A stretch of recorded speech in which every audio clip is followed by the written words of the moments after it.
بالله من الشيطان الرجيم. بسم الله الرحمن الرحيم. قال الله تعالى في محكم تنزيله والفرقان مخبرا وآمرا: إن الله وملائكته يصلون على النبي يا أيها الذين آمنوا صلوا عليه وسلموا تسليما. اللهم صل وسلم على رسولك سيدنا ونبينا مولانا محمد وعلى آل سيدنا ونبينا مولانا محمد وبارك وسلم عليه. إن الحمد لله نحمده ونستعينه ونستغفره ونعوذ بالله من شرور أنفسنا ومن سيئات أعمالنا. من يهده الله فلا مضل له ومن يضلل فلا هادي له. ونشهد أن لا إله إلا الله جل على ذكره، ونشهد أن محمد رسول الله صلى الله عليه وسلم عبده وصفيه وخيرته على خلقه وأمينه على وحيه وحفيظه على أمته وعلى من تبعهم بإحسان إلى يوم الدين. أما بعد، فقد قال جل على في كلامه الأعلى: وقال الذين كفروا لا تسمعوا لهذا القرآن وألغوا فيه لعلكم تغلبون. صدق الله مولانا العظيم. புகழனைத்தும் எல்லாம் அல்ல அல்லாஹ் ஜல்ல சுப்ஹானஹு தஆலா ஒருவனுக்கே உரித்தாக.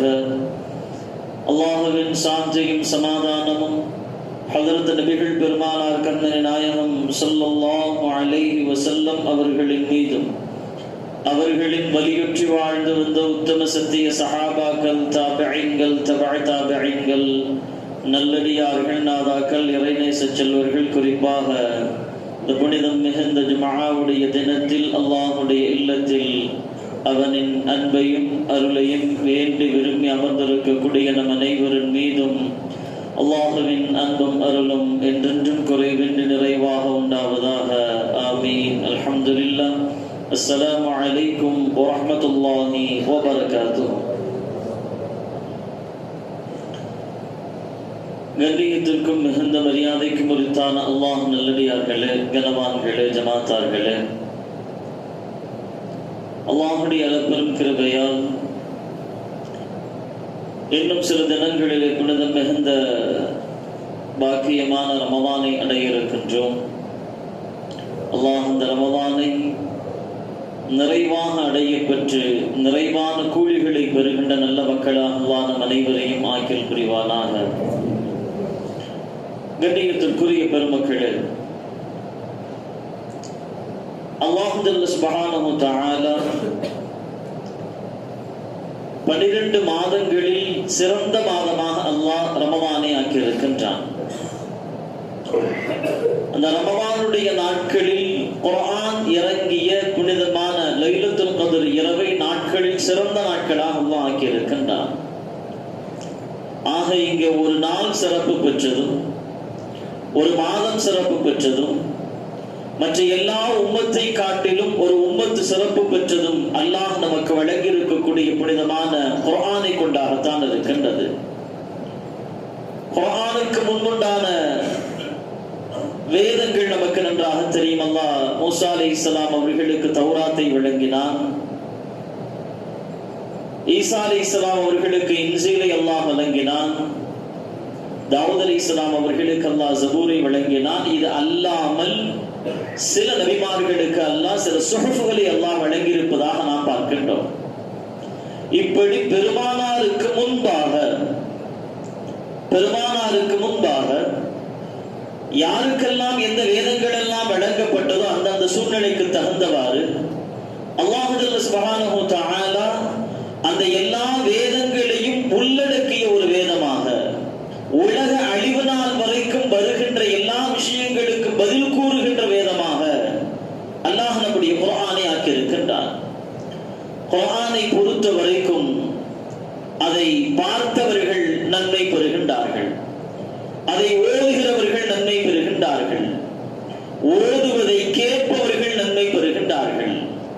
அப்படியாக குர்ஆனுடைய அந்த மகத்துவம் என்பதை அல்லாஹ் சுப்ஹானஹு வ தஆலா ஒரு அளப்பரிய மகத்துவமாக கண்ணியம் வாய்ந்ததாக அல்லாஹ் ஆக்கி தந்திருக்கின்றான். அதனாலதான் பெருமானார் ஸல்லல்லாஹு அலைஹி வஸல்லம் இப்படி சொன்னாங்க, ஒன்று நீங்க குர்ஆனை கற்றுக்கொண்டு அதை பிறருக்கும் கற்றுக் கொடுப்பவர்களாக நீங்கள் இருங்கள். அப்படி இருப்பீர்கள் என்று சொன்னால் இருக்கக்கூடிய மனிதர்களில் நீங்கள் சிறந்தவர்கள் என்றார்கள் ஸல்லல்லாஹு அலைஹி வஸல்லம் அவர்கள். ഖൈറുക്കും மன் தஅல்லம அல் குர்ஆன வ அல்லமா, உங்களில் சிறந்தவர் தானும் கற்று அதை பிறருக்கும் கற்பிப்பு குர்ஆனை கற்றுக் கொடுக்கிறாரே அவர் சிறந்தவர் என்றார்கள் ஸல்லல்லாஹு அலைஹி வஸல்லம் அவர்கள். கண்ணியத்திற்குரிய பெருமக்களே, உலகத்தில் இதுவரைக்கும் ஏறத்தாழ 1440 வருடங்களை நாம் ஹிஜ்ரியை கடந்து விட்ட போதிலும் மாற்ற முடியாத, மாற்றமே இல்லாத உலகத்தின் ஒரே வேதம் குர்ஆன் மட்டும்தான். பைபிள் எடுத்தவனா ஏறத்தாழ 1400 தடவைக்கு மேல மாற்றப்பட்டு பைபிளை ரெண்டா வச்சிருக்கான். ஓல்டு டெஸ்டமெண்ட், நியூ டெஸ்டமெண்ட் என்று, பழைய ஏற்பாடு புதிய ஏற்பாடு என்பதாக பைபிள் மாற்றப்பட்டது. உலகத்தில் மற்ற எல்லா வேதங்களாக அந்தந்த மதத்தவர்கள் கொண்டிருக்கக்கூடியது அவர்களால் அது இயற்றப்பட்டது, அவர்களால் எழுதப்பட்டது, அவர்களின் சித்தாந்தங்களால் உருவாக்கப்பட்டது. உலகத்தில் இறைவனுடைய பேச்சை மட்டும் தாங்கி இருக்கக்கூடிய உலகத்தின் ஒரே வேதம் குர்ஆன் மட்டும்தான். அதோடு மட்டுமல்ல, அட்டை டு அட்டை அல்ஹம்துலில்லாஹ் ஆரம்பிச்சு நாஸ் வரைக்கும் இருக்கக்கூடிய எல்லா வசனங்களையும் ஒரு சமுதாயம் மரணம் செய்திருக்கிறது என்று சொன்னால் அது முஸ்லிம் சமுதாயம் மட்டும்தான். உலகத்தில் மரணம் செய்யப்பட்ட வேதம் குர்ஆன் மட்டும்தான். உலகத்தில் மரணம் செய்யப்பட்ட வேதம் என்றோ இதிகாசங்கள் என்றோ மற்ற மதத்தினுடைய அவர்களுடைய வேத புத்தகங்களை நீங்கள் சொல்லிவிட முடியாது. அல்ஹம்து சூராவில் ஆரம்பிச்சு சூரா நாஸ் வரைக்கும் 30 ஜுசுக்களை, 114 அந்த அத்தியாயங்களை, 6666 வசனங்களை அது இறங்கிய காலம் தொட்டு அல்லாஹ் உலக அழிவு நாள் வரைக்கும் அல்லாஹ் மரணம் செய்கின்ற அந்த தௌஃபீக்கை அல்லாஹ் குர்ஆனுக்கு அல்லாஹ் வழங்கி இருக்கிறான். மரணம் செய்கின்ற வாக்கியத்தை அல்லாஹ் முஸ்லிம்களுக்கு அல்லாஹ் வழங்கி இருக்கின்றான். அதோடு குர்ஆனின் இன்னொரு மகத்துவம் என்ன தெரியுமா? எத்தனை தடவை ஓதினாலும் சலிப்பு தட்டாத வேதம், எத்தனை தடவை ஓதுவதை கேட்டாலும் போரடிக்காத வேதமாகத்தான் அல்லாஹ் குர்ஆனை ஆக்கி தந்திருக்கிறான். கண்ணியத்துக்குரிய அல்லாஹ் நல்லடியார்களே, ஷஹ்ருல் குர்ஆன், ரமலானுடைய மாதத்திற்கு இன்னொரு பேராக பெருமானார் சொல்லி காட்டுவார்கள். அது குர்ஆனுடைய மாதமாக இருக்கிறது. அந்த குர்ஆனுடைய மாதத்துல அதிகமாக குர்ஆனோடு நாம் சம்பந்தப்பட வேண்டும். ஒன்று, குர்ஆன் ஓதுவதற்கு அதிகமான நேரங்களை நாம் என்ன செய்ய வேண்டும்? ஒதுக்கியாக வேண்டும். தராவீஹ் போன்ற தொழுகைகள்ல குர்ஆன் ஓதப்படுவதனுடைய நோக்கமும் அதுதான். இது ஷஹ்ருல் குர்ஆனாக இருக்கிறது. ஒன்று, குர்ஆன் நாம் ஓத வேண்டும் அல்லது ஓதுவதை நாம் கேட்டாக வேண்டும் என்பதற்காக வேண்டித்தான் தராவீஹ் போன்ற தொழுகைகள்ல நாம் ஒரு ஹாஃபிதை நிப்பாட்டி முழு குர்ஆனை 27 நாட்கள்ல ഖதம் செய்கின்ற வழக்கம் உலகம் முழுமைக்கு இருப்பதை நாம் பார்க்கிறோம். கண்ணியத்துக்குரிய நல்லடியார்களே, குர்ஆன இன்றைக்கான சூழ்நிலையில நம்ம பார்த்தோம் அப்படின்னா நம்முடைய தேவைகளுக்காக குர்ஆனை வைத்திருக்கிறோம். ஒன்னு வீடு குடி போனா ஓதணும், அல்லது எங்க ஊர் மாதிரி ஏரியாக்கள்ல புது பெண்ணுக்கு பீரோ வாங்கி கொடுத்தா முத உள்ள பரக்கத்துன்னு என்ன செய்யணும்? குர்ஆனை உள்ள வைக்கணும். அல்லது யாராவது இறந்தால் ஈசா சவாபுக்காக வேண்டிய குர்ஆன் என்கின்ற இந்த பழக்கங்களை எல்லாம் தாண்டி நம்மோடு எல்லா நேரங்களிலும் இரண்டர கலந்து விட வேண்டியது அல்லாஹ்வுடைய கலாமான குர்ஆனாக இருக்கிறது. அல்லாஹ் குர்ஆன் ஒரு வசனத்தை இப்படி சொல்லி காட்டுகிறார். மக்காவினுடைய காஃபிர்கள் குர்ஆன் இறங்குகின்ற அந்த வசனம் இறங்கி பெருமானார் ஸல்லல்லாஹு அலைஹி வஸல்லம் அவர்கள் மக்காவில குர்ஆனை ஓதனா, காபாவிற்கு பக்கத்தில் உட்கார்ந்து ஓதனா, இப்னு அப்பாஸ் ரலியல்லாஹு சொல்லி காட்டுறாங்க, யர்ஃபா சௌதஹு, சத்தமா ஓதுவாங்க. ஸல்லல்லாஹு அலைஹி வஸல்லம் குர்ஆனை சத்தமா ஓதுவாங்க. சத்தமா ஓதுவதனுடைய நோக்கம் என்ன அப்படின்னா, இங்க இருக்கக்கூடிய எல்லா மக்களும் இந்த குர்ஆனை கேட்கணும் என்று பெருமானார் ஓதுவாங்க. இதுல ஆச்சரியம் என்ன? மக்காவினுடைய குறைஷி குஃபார்கள் அத்துணை நபர்களும் அரபி மொழியில் பாண்டித்துவம் பெற்ற மக்கள். அவர்களுக்கு சில சபைகள் இருந்தது. மக்காவில தண்ணீரை நிறுவனம் செய்வதற்கு ஒரு சபை இருந்தது. போருக்கென்று ஒரு சபையை நியமித்திருந்தார். இப்படிக்கென்று அவர்களுக்கு கவிதைகள் பாடுவதென்று ஒரு சபை இருந்தது. காலையில் அந்த கூட்டம் ஒன்று கூடும், குடும்பமாக அமருவார்கள். தன்னுடைய குலப்பெருமையை அரபியில கவிதைகளை பாடுவார்கள். ஒரு கூட்டம் தன் குடும்பத்தை பற்றி பாடி முடித்ததற்கு பின்னால் அடுத்து வருகின்ற கூட்டம், உன் கவிதையில் இத்தனை பிழைகள்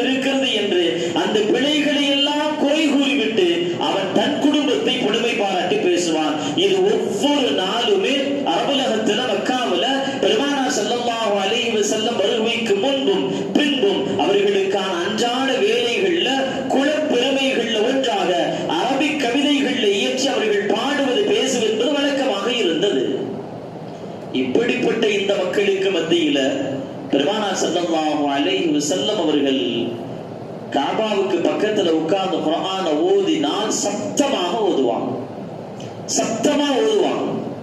காஃபிர்கள் என்ன நினைச்சாங்க? அபூ ஜஹல், உத்பா, ஷைபா, வலீத் இப்னு முகைரா இவங்க என்ன நினைச்சாங்க அப்படின்னா, அவர் என்னமோ ஓதுறாரு, என்னமோ படிக்கிறார் அப்படின்னு நினைச்சாங்க.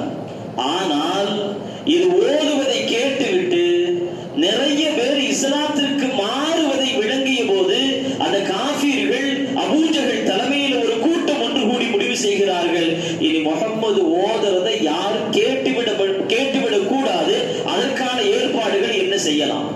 அவர் உட்கார்ந்து அவர் வாட்டுக்கு ஓதுறாரு, காதுல படுகிறவன் எல்லாம் இஸ்லாத்திற்கு போகிறார். அந்த சத்தங்களை உள்வாங்குவன் அத்தனை பேரும் முஸ்லீமாக மாறி விடுகிறார். இப்ப என்ன செய்யணும்?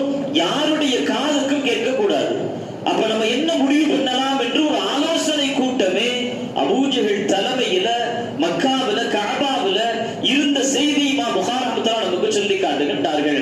அதுல தான் அல்லாஹ் இப்படி சொல்லி காட்டுகின்றான், வகால அல்லதீன கஃபரு, மக்காவிலுடைய காஃபிர்கள் இருக்கிறார்கள், அவர்கள் சொன்னார்கள், லா தஸ்மஉ லிஹாதல் குர்ஆன், இந்த குர்ஆனை மட்டும் கேட்றாதீங்க. நீங்க ஓத வேணான்னு சொல்லல, குர்ஆனை நீ கேட்க கூட செஞ்சிடாத. பிறர் ஓதி நீ கேட்டு விட்டால் உன் உள்ளம் மாறிவிடும். பிறர் ஓதி நீ கேட்டு விட்டால் நீ ஏற்கனவே அரபியில் புலமை வாய்ந்தவன், உன் புலமைக்கு முன்னால் குர்ஆனை நீ கேட்கின்ற பொழுது அதனுடைய கவிநயத்தில் உன்னை நீ மறந்து விடுகிறாய், அதனுடைய இலக்கிய நயத்தில் உன்னை நீ மறந்து விடுகின்றாய். அது சொல்ல வருகின்ற கருத்தாளத்தில் உன் உள்ளம் அதன் பக்கம் ஈர்க்கிறது.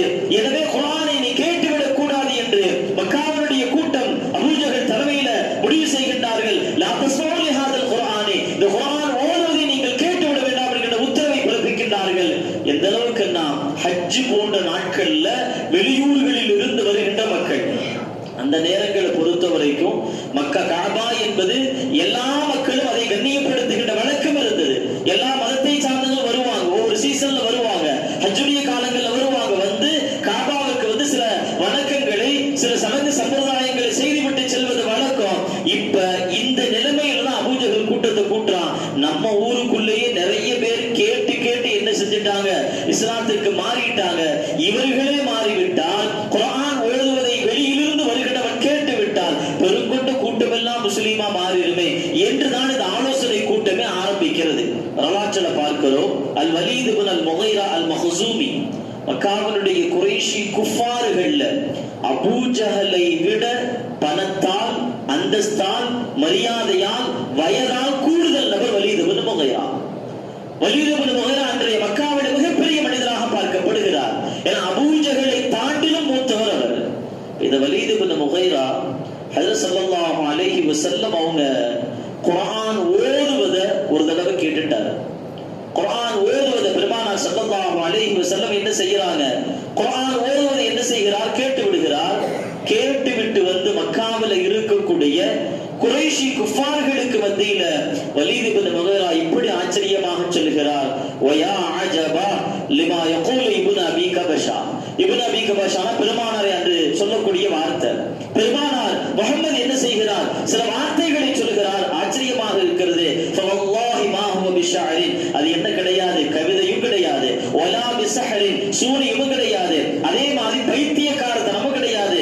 வ இன்ன கௌலஹு லமின் கலாமில்லாஹ், நிச்சயமாக அவருடைய வார்த்தை கிடையாது, அல்லாஹ்வுடைய வார்த்தை தான் என்று இந்த விஷயத்தை எங்க வச்சு சொல்றாருன்னா, குறைஷி கூட்டம் எங்க கூட்டமாக கூடி இருக்கிறாரோ அந்த இடத்துல வலீத் இப்னு முகைரா இந்த வார்த்தையை சொன்னாரு. இந்த வார்த்தையை கேட்ட உடனே மக்காவில இருக்கக்கூடிய சில முக்கிய தலைவர்களுக்கெல்லாம் பயம் வந்துருச்சு. ஏன்னா வலீத் இப்பொழுது முஹம்மது ஓதுகின்ற, முஹம்மது வாசிக்கின்ற அந்த குர்ஆனை புகழ்ந்து பேசுகிறார். ஒருவேளை திரும்ப கேட்டாருன்னா இவர் முஸ்லிமா மாறிடுவார். இவர் முஸ்லிமா மாறியாச்சுன்னா வலீதே இஸ்லாத்திற்கு வந்து விட்டார் என்று பெருங்கொண்ட கூட்டம் இஸ்லாத்திற்கு வந்துடும். அப்ப என்ன செய்யணும்? வலீத் இப்னு முகைராவை குர்ஆனை கேட்க விடாமல் தடுக்கணும். என்ன செய்யலாம்? ஆலோசனை செய்கின்றார்கள். அப்ப அபூ ஜஹல் சொல்கிறான், வ அன அக்ஃபீக்கும் பிஷஅனிஹி, அதுக்கு நான் பொறுப்பு ஏத்துக்கிறேன், அதுக்கு நான் பொறுப்பு.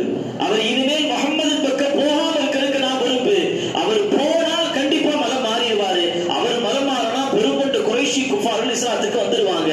நேரா என்ன செய்யறான் அபூ ஜஹல் வலீத் இப்னு முகைரா அவங்களுடைய வீட்டுக்கு போய் இப்படி சொல்கிறான், அலம் தர அன்ன கௌமக கத் ஜமஉ லக ஸதகா, உங்களுடைய கூட்டம் உங்களுக்காண்டி நிறைய பணம் எடுத்து வச்சிருக்காங்க, நீங்க எப்ப வருவீங்கன்னு கேட்கறாங்க, வந்தா அந்த பணத்தை உங்கள்கிட்ட ஒப்படைச்சாங்களாம் அப்படின்னு அபூ ஜஹல் சொல்லும் போது வலீது கேட்பார், அலஸ்து அக்ஸருஹும் மாலன் வவலதா, இருக்கிற மக்கா மக்கள்லயே நான் தான் பெரிய பணக்காரன், குடும்பத்துல நான் தான் அந்தஸ்துல பாரம்பரியத்துல பெரியவன், எனக்கு எவன் பணம் தர முடியும், எனக்கு எதுக்கு பணம் என்று வலீது கோபத்தோடு கேட்ட நேரத்துல அபூ ஜஹல் சொல்லுவான், இல்ல இப்படி உங்க கூட்டத்துல பேசிக்கிறாங்க, யதஹத்தஸூன அன்னக இன்னமா தத்குலு அலா ஸஹாபி முஹம்மத் லதுஸீபு மின் தஆமிஹிம்.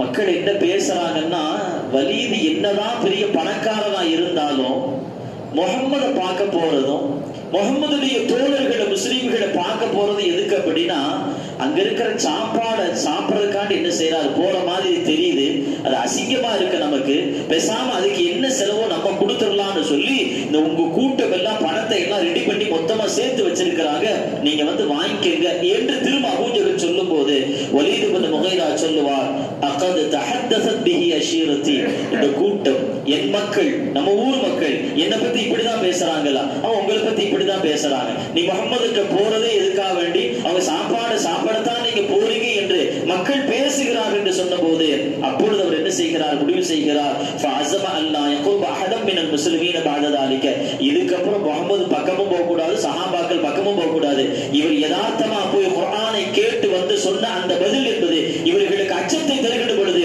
திசை திருப்புவதற்காக அபூ ஜஹல் இந்த வார்த்தையை சொல்கிறான். வலீத் இப்னு முகைரா சொல்லி காட்டுகின்றார், நான் இதுக்கப்புறம் எந்த முஸ்லீம் பக்கத்திலே நான் போக மாட்டேன், அந்த ஏரியா பக்கத்துல நுழைய மாட்டேன், எனக்கு அசிங்கமா இருக்கு, ஏன்னா நான் வந்து அதற்காக நான் போகல, ஆனால் என்ன பத்தி இப்படி ஒரு தரக்குறைவா பேசுறாங்கன்னா நான் போக மாட்டேன் என்று முடிவெடுக்கிறார்.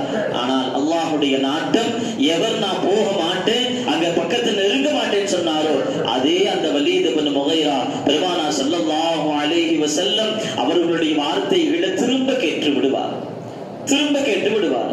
அது எந்த வார்த்தை தெரியுமா, ஜும்மாவுடைய குத்துபால கடைசியில நம்ம ஒரு ஆயத்து ஓதிதான் முடிப்போம். நம்ம இரண்டாவது குத்துபால இன்னல்லாஹ யஅமுருக்கும் பில் அத்லி வல் இஹ்சான் வ ஈதாஇ தில் குர்பா வ யன்ஹா அனில் ஃபஹ்ஷாஇ வல் முன்கரி வல் பகி யஅலுக்கும் லஅல்லக்கும் ததக்கரூன் என்கின்ற இந்த ஆயத்து ஓதிதான் குத்துபால உலகம் முழுக்க குத்துபா முடிப்பாங்க ஜும்மா அன்றைக்கு.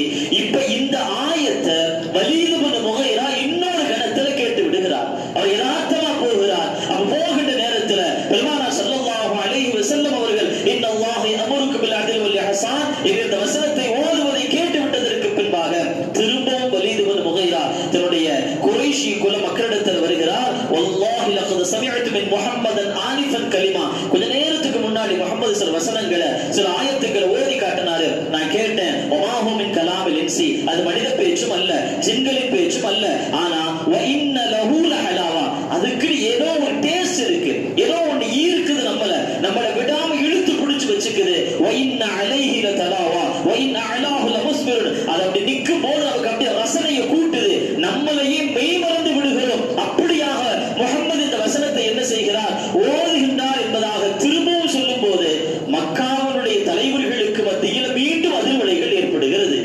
இந்த மனுஷனை எப்படியாவது முகமது பக்கம் போனா பிரச்சனை இல்ல, போய் பேசினா பிரச்சனை இல்ல, இவர் போகும் நேரம் முகமது குர்ஆன் ஓதுகிறார், ஓதுகின்ற குர்ஆனின் வாக்கியங்கள் இவர் காதில் விடுகிறது, இவர் திரும்ப சஞ்சலப்பட்டு வருகிறார், எங்க நம்ம குர்ஆன் மூலமாக மதம் மாறி விடுவாரோ என்கின்ற அச்சம் பயம் என்பது திரும்ப மக்களுக்கு மத்தியில் தீண்டுகிறது. கண்ணியத்துக்குரிய அல்லாஹ்வியார்களே, அல்லாஹ் சுப்ஹானஹு வ தஆலா ஒட்டுமொத்த மக்காவுடைய குறைஷிகளும் குஃபார்களும் அபூ ஜஹல் உத்பா ஷைபா எல்லாம் சேர்ந்து முடிவெடுக்கிறார்கள் வலீத் இப்னு முகைராவை நெருங்கிவிடக் கூடாது என்று. ஆனால் அல்லாஹ்வுடைய நாட்டம் என்ன தெரியுமா, எந்த குர்ஆனின் சில வசனங்களை கேட்டு தன்னை மெய்மறந்து போனார்களோ அந்த வலீத் இப்னு முகைரா ஒரு நேரத்தில் குர்ஆனின் நிமித்தமாகவே பெருமானார் ஸல்லல்லாஹு அலைஹி வஸல்லம் அவர்களுடைய கரம் பிடித்து இஸ்லாத்திற்கு வந்ததை நாம் பார்க்கின்றோம். கண்ணியத்திற்குரிய அல்லாஹ்வியார்களே, குர்ஆன் என்பது அவ்வளவு அற்புதமானது, அவ்வளவு மகத்துவமானது. இந்த ஹஜ்ஜுடைய நேரங்கள்ல மக்கள்லாம் கஅபாவுக்கு வருகின்ற நேரத்துல மக்காவின் எல்லையில இருந்த ஹரமுக்கு முன்னாடி வரைக்கும் மக்காவுடைய குறைஷி குஃபார் என்ன செஞ்சிருவாங்க அப்படின்னா ஒன்று கூடி நின்று கொள்வார்கள். உள்ள யாரெல்லாம் வர்றாங்க இந்த குர்ஆனை மட்டும் ஓதுவாங்க, அதை மட்டும் கேட்றாதீங்க, அதை காதை பொத்திக்கங்க, அது மட்டும் விழாம நீங்க பாத்துக்கங்கன்னு எவ்வளவு தூரம் முயற்சித்த போதிலும் இஸ்லாத்திற்கு அதிக நபர்கள் வருவதற்கு காரணமாக இருந்தது குர்ஆனாக இருந்ததாகத்தான் அல்லாஹ் சுப்ஹானஹு வ தஆலா குர்ஆன் வசனத்தில் அல்லாஹ் சொல்லி காட்டுகின்றான். கண்ணியத்திற்குரிய அல்லாஹ்வியார்களே, குர்ஆனுக்கு கண்டு ஒரு பேஸ் அல்லாஹ் வச்சிருக்கான், ஒரு விதமான ஈர்ப்பு வச்சிருக்கான். நாம் அதை ஏன் இன்னும் விளங்கவில்லை அப்படின்னா, குர்ஆன் என்கின்ற அந்தஸ்தை நாம் வெறும் கண்ணியம் தர வேண்டும் என்பதோடு உயர்த்திக்கு வச்சிருக்கோம். நம்ம ஒரு நல்ல பெட்டியில தூசிபடாம வைக்கணும் என்று பாதுகாத்துக் கொண்டிருக்கிறோம். குர்ஆனுக்குரிய கண்ணியம் அதுவல்ல. அல்லாஹ் எதற்காக வேண்டிய அந்த வசனத்தை குர்ஆனை இறங்கினானோ அந்த குர்ஆனை அதற்காக வேண்டி நாம் பயன்படுத்த வேண்டும். அந்த குர்ஆனை ஆத்மார்த்தமாக ஓத வேண்டும். அந்த குர்ஆன் கூறுகின்ற விஷயங்களை ஆத்மார்த்தமாக புரிவதற்கு நாம் முயற்சி செய்ய வேண்டும். அதை செய்கின்ற பொழுது அந்த குர்ஆன் நமக்கு மத்தியில குர்ஆனுடைய தாற்பயத்தை ஏற்படுத்தும் என்பதில் மாற்று கருத்து இல்லை. அது கண்ணியத்திற்குரிய அல்லாஹ்வியார்களே, குர்ஆன் ஓதப்படுகின்ற இடங்கள் ரஹ்மத்துடைய இடங்களாக இருக்கிறது. குர்ஆன் ஓதப்படுகின்ற இடங்கள் ரஹ்மத்துடைய மலக்குமார்கள் ஒன்று கூடுகின்ற இடங்களாக இருக்கிறது. வரலாற்றில் பார்க்கிறோம், ஹஜ்ரத் பெருமானார் ஸல்லல்லாஹு அலைஹி வஸல்லம் அவர்கள் சொல்லுவார்கள், ஹஜ்ரத் உஸைத் இப்னு ஹுதைர் ரலியல்லாஹு அன்ஹு அவங்க இரவுல மக்ரிபுக்கு பின்னாடி வீட்டில் உட்கார்ந்து சூரத்துல் பக்ரா என்ன செய்து கொண்டிருப்பார்கள், ஓதி கொண்டிருப்பார்கள். பக்கத்துல தன்னுடைய குழந்தையை படுக்க வச்சிருப்பாங்க, அதுக்கு பக்கத்துல தன்னுடைய குதிரையை கட்டி போட்டு வச்சிருப்பாங்க.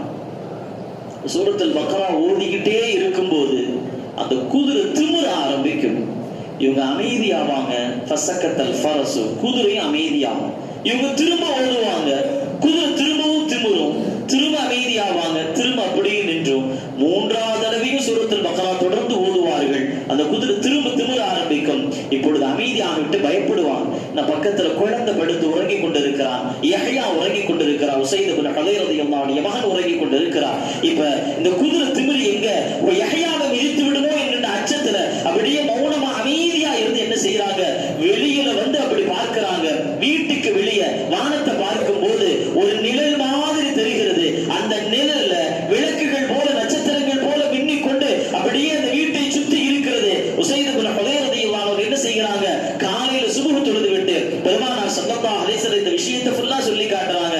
அப்ப ஸல்லல்லாஹு சொன்னாங்க, உஸைத் தொடர்ந்து ஓதி இருக்கலாமே, தொடர்ந்து ஓதி இருக்கலாமே. யா ரசூலல்லாஹ், பக்கத்துல என் மகன் யஹ்யா படுத்திருந்தாரு, ஒருவேளை நான் தொடர்ந்து ஓதிக்கிட்டே இருந்தேனா அந்த குதிரை திமிரி எங்க என் பையனை மிதித்து விடுமோ என்று பயப்பட்ட காரணத்தினால் நான் ஓதுவதை நிப்பாட்டிக்கிட்டே என்று சொன்ன போது பெருமானார் ஸல்லல்லாஹு அலைஹி வஸல்லம் கேட்டாங்க, வதத்ரி மாதாக்க, வீட்டுக்கு மேல நிழல் மாதிரி அதுக்குள்ள நட்சத்திரங்கள் மாதிரி மின்னிக் கொண்டிருந்தது, அது என்னன்னு உனக்கு தெரியுமா கேட்டபோது, காலல்லா யா ரசூலுல்லாஹ், அது என்னன்னு எனக்கு தெரியாது என்று சொன்ன போது, தில்கல் மலாயிகா, அவங்கதான் மலக்குமார்கள், அவங்கதான் மலக்குமார்கள். தனத்லி சௌத்திக, நீ குர்ஆன் ஓதி அந்த சப்தத்தை கேட்டு உன் வீட்டுக்கு நெருக்கமாக வந்து விட்டார்கள். வலவ் கராத, நீ தொடர்ந்து ஓதி இருந்தால் லாஸ்பஹத் யம்துர் நாஸி இலைஹா, காலை வரைக்கும் நீ தொடர்ந்து ஓதி இருந்தால் அதிகாலை நேரத்துல நம்முடைய அத்தனை பேரும் மலக்குமார்கள் வீட்டுக்கு மேலாக பார்த்திருப்பார்கள். நீ ஓதி இருக்கலாமே என்று பெருமானார் ஸல்லல்லாஹு அலைஹி வஸல்லம் அவர்கள் உஸைத் இப்னு ஹுதைர் அவர்களுக்கு சொன்னதாக நாம் பார்க்கிறோம். கண்ணியத்திற்குரிய அல்லாஹ்வியார்களே, புகாரி முஸ்லிமில் பதிவு செய்யப்பட்ட ஹதீஸாக இருக்கிறது.